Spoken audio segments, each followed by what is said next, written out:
Well, first off, tell me how this program came to be and how you are involved with it. Um, the program in Puerto League has been around before I got there. It's the Cornerstone program, and the basis of it is to help decrease the infant mortality rates in Memphis, which has been a problem for a while. I found out about the infant mortality rate in 2006 when the Commercial Appeal ran a special in the paper about it, talking about it was higher in third world countries. And I attend Lamona College, so we started an initiative with Mahara Medical College in Nashville, and it was to help address health disparities in the state of Tennessee.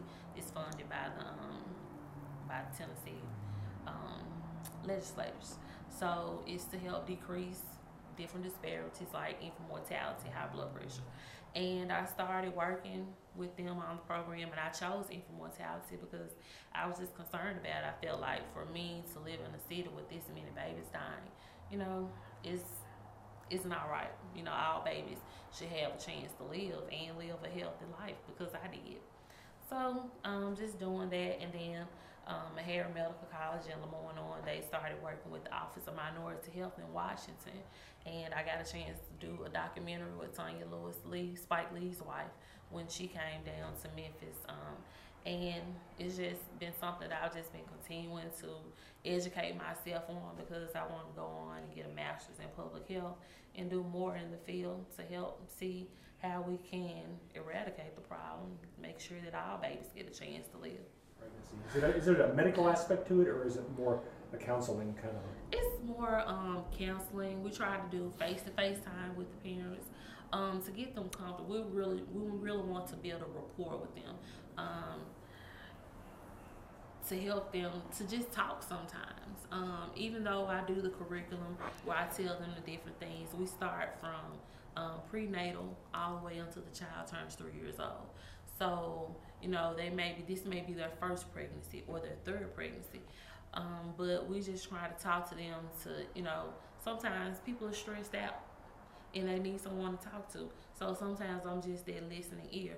Or it might be a case where my light bill is due. I have a cutoff notice. I need help paying the light bill. We have agencies that we refer them to for light bill assistance. They may need food. We refer them to food banks. So it's like we want to be that change agent to connect them with other agencies in the community to help meet their needs. One thing that I always try to make clear is that this is an issue. It's affecting all people, all races. But it's affecting the African American women more than anyone. This issue is affecting women that are in poverty as well as women who are making six figures. They're having miscarriages. They're having babies that are low birth weight. Their babies are not living past their first birthdays. This is a African American women's problem. And universities like Emory University, they're doing research with women from different walks of life to see, you're a lawyer, you're a cashier, you're a doctor, why can't we carry our babies to term? What's the problem? And I think that, we're increasing the research and that's going to help it. But from my aspect, and I'm not a doctor, I think that it comes from stress. When you look at southern cities, most of the infant mortality cases are in the city. In the South. And we have a lot of racism, even though it's post-Civil War, we still have a lot of racism issues. And until we begin a discussion about racism as opposed to trying to act as if it doesn't exist, I think that stresses like that continue to stress people out. And when you have those different stresses running through your body and you're trying to carry babies, it affects your baby feels what you feel even after you have the baby. When you're tensed up and stressed out, the baby is too because they can feel it. So I think it's just creating a conversation about what black women are dealing with. Hispanic women, they're, now that they've come over, a lot of them are dealing with issues with birth, talking about poverty, education, as well as, what are we dealing with as a whole, because there are a lot of things that separate us, but there are a lot more things that make us, come together as who we are. A lot of women, we deal with different, some of the same things, even though we're different races. So it's about talking about what we have in common, where are we different, and what are the commonalities in those things to say, okay, this might be it or this may be it. So we really need to spark conversation and also reach out to other cities who have decreased their infant mortality rates. What did they do? We don't always have to reinvent the wheel. You know, we can network with other cities to see what they're doing and see how they got their numbers down and, you know, piggyback off of them. And if we need to add something to cater to our cultural people, then we do that. I don't. Mm-hmm. We have to be accountable as a community, as women, as men, because even though these babies, you know, women are birthing these babies have fathers. So that's an important role, you know, another part that we need to bring in to make sure men understand the role that they're playing in this. You know, this is a family issue. This is a community issue. Even if you haven't been affected by infant mortality in your family, you know, it's affecting our communities directly and indirectly. So healthcare bills, you know, are sky high. You know, the cost of having a ill baby versus a healthy baby, there is a large difference. So these boil down to community issues, taxpayer issues. So I think it's an obligation that we all have a part in this. And I'm glad that he did do the documentary. Sometimes it takes for your, you know, when you go to AA, their first thing is, you know, my name is such and I'm alcoholic. Sometimes we have to say this is our problem so that we can get to a solution. And that's what his documentary did. It created a conversation. Even though it was a countrywide conversation, it created a conversation.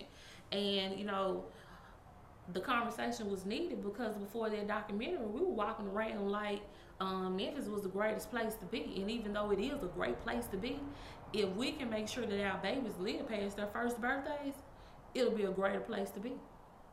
So, you know, we can't live in this little bubble like everything is all good when it's not.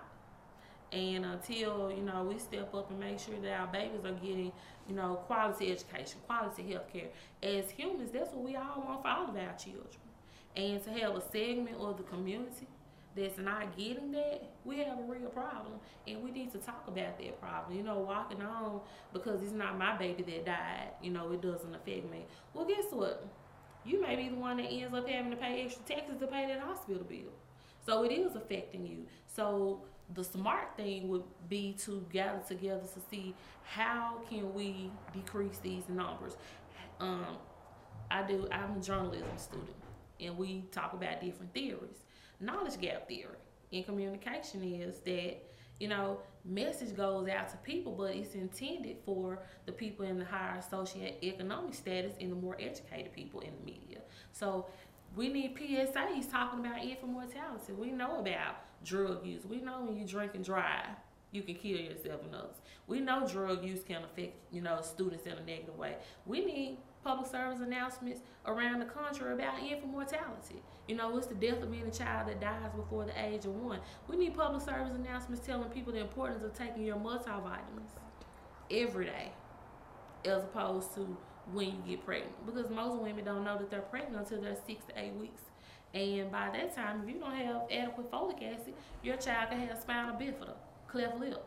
So it's about sending messages out as a whole to the community as a whole so that everyone can see them. And repetition, Sesame Street, the guy that did Sesame Street, it was repetition that gets kids to knowing their letters, ABCs, numbers. Repetition. And we have to, as a community, we have to speak up to our elected officials and tell them, look, this is where we need the money. This is what we want to happen. And if it doesn't happen, we're not going to vote for you. It's about speaking up as a community. We have to create an uprising and let them know, you know. Tell me your story. Situation you're in now. I had just a very brief outline from Yolanda about your employment situation and your husband's situation. You're living with your parents at the moment. Is that No. My sister. No. What? My sister actually moved back from Chicago a year ago, a little bit over a year ago, and she was staying with my husband and I. It was my sister and her daughter, my niece you just saw, and we were okay, but we just decided that we wanted to have more space and we wanted to downsize. She wasn't working. She had actually moved back so that her daughter could be near family. She was in Chicago, and she just wanted her to be near family, and she was preparing for graduate school. So she decided to come back, and we figured, we would kind of pool our resources, and it really worked out that way because maybe a month after we came in together, I was laid off from my job. And so my husband and I we were trying to get pregnant. We decided that we wanted to get pregnant, both our first, child, and especially at my age. And so we were trying, but I was working hard, he was working hard, and it just wasn't happening. And so when I got laid off, he just basically said, okay, let's just regroup, let's relax, don't be in a big hurry to go back to work, and, let's just see how things go. And within about 3 or 4 months, I was pregnant, but I had no idea I was pregnant. I'd actually gotten frustrated about it and said, okay, I give up. I'm not putting you on a schedule anymore. I'm not keeping up with this. And I started this diet, and it was a really strict diet. And Yolanda was like, you're crazy. But anyway, so I started this diet, and I lost a lot of weight. I went to the doctor, and when she inquired about my last menstrual cycle, that I hadn't had it, I said, well, it's no big deal. I'm on a really strict diet. I'm really not eating a lot, and so I'm glad to be losing weight. And took some medication the next day and got sick. And I just said, oh my God, let me take a pregnancy test, and found out that I was pregnant. And at that point, it was a decision made, okay, well, you really don't need to be stressing about finding a job, just yet.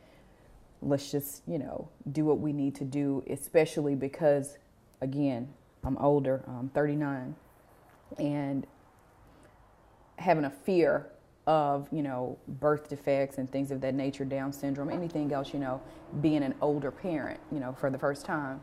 So anyway, that was the story. I immediately sought out a doctor for high-risk pregnancies, and we went and we did genetic counseling as well.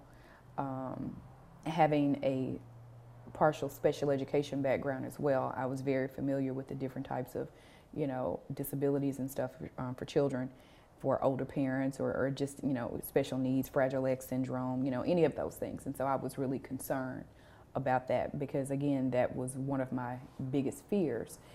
And speaking with the doctor, her question was, well, what if the baby is special? And I alluded to the fact that in the African American community, when children with special needs are born, the parents typically are more stressed, the relationship is more stressed, and at that point, they usually split. And, if that was going to be the case, not that we were going to split, but if my baby was going to be born with any type of disability or birth defect or whatever, I wanted to know up front so that I could get the support that I needed to prepare for it. It wasn't going to be a situation where I wanted to abort my child, because again, 39 years old, I'm really excited, about being a parent. So that was just basically it, and everything came back good, and here I am. Like I said, you're not the kind of person I was expecting to meet today. I was expecting to meet somebody not as well educated and informed and thoroughly But I versed. wasn't. But I wasn't informed. I mean, I was not. Again, my life. I never really wanted children. Liked playing with them, liked giving them back. Somebody would say, well, I was like the black sheep of the family, or, people make you feel bad because you've gotten to be this age and you don't have any children or whatever, you're still single. And, I would say, oh my God, I can't imagine not drinking for 9 months. I am not trying to have a baby.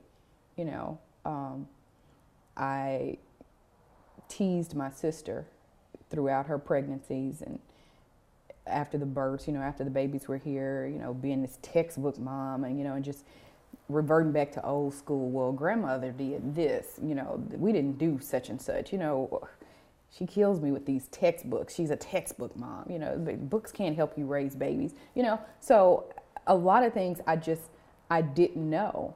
But once I found out that I was pregnant, I immediately began to ask questions, seek out resources.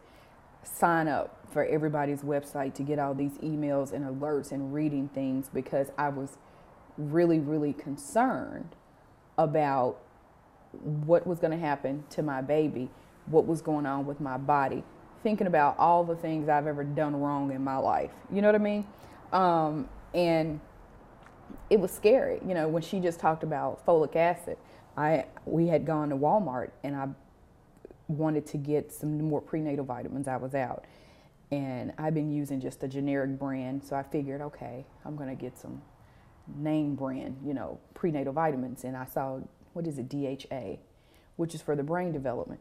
Well, that's just what that is. It's just DHA. It has nothing to do with everything else that you need in a prenatal vitamin.